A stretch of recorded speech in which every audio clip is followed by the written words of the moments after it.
The ResiTest is one of 3 cleaning indicators currently out there in the market. It is used to verify scope cleanliness after manual or automated cleaning and prior to high-level disinfection or sterilization. The other 2 tests are channel check and ATP clean trace. The ResiTest checks for the presence of protein residue found in organic soil that adheres to the lumen of the internal channel of a scope.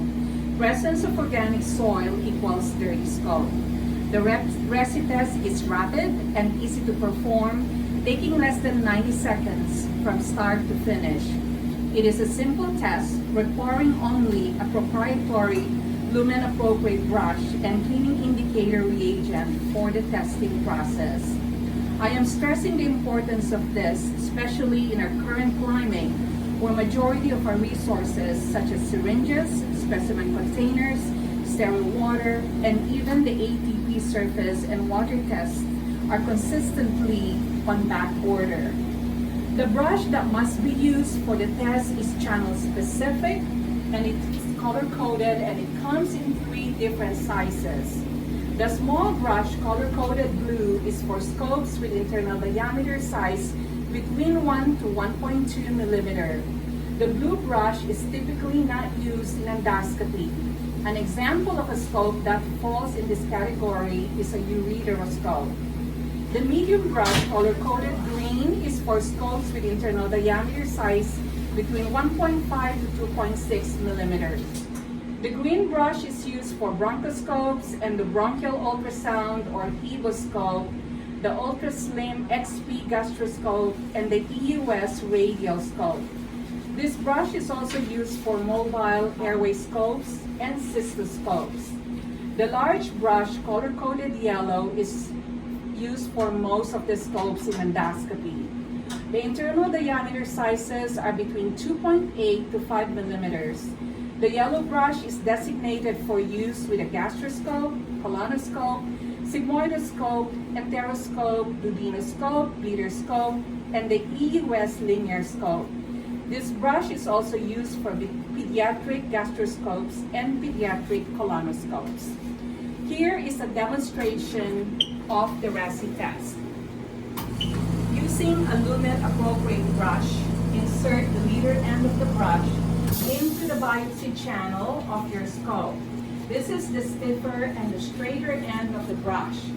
Advance the brush through the lumen until the disc end of the brush exits the distal tip of your scope. Prevent contamination by ensuring that the disc end is not in contact with anything other than the instrument channel of your scope.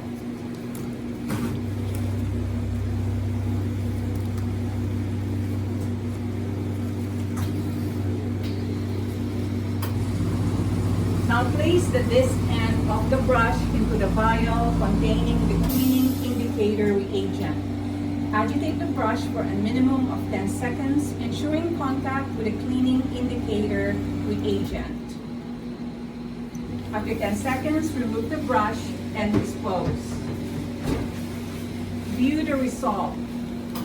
Brown is considered negative or pass result.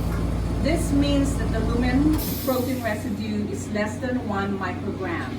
If in doubt, compare and contrast your result against an unused cleaning indicator reagent. You can also use the color gradient chart that is provided by the manufacturer. A color change indicates protein residue above 1 microgram.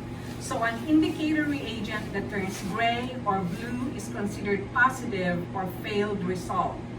Any scope that fails the cleanliness verification testing must be rewashed and retested until a negative result is obtained. There is an extra step to perform when verifying the cleanliness of a specialty scope with elevator channel. The elevator mechanism of an ERCP scope and linear EUS scope must be tested using a cleaning indicator swab. Please refer to the instructions for use provided by the manufacturer. A positive quality control Needs to be done anytime a new box of cleaning indicator reagent is opened, or at a minimum once a week. This is to ensure that the test is performing correctly. One box contains 25 reagents, so you may go through a few boxes of cleaning indicator reagents per week.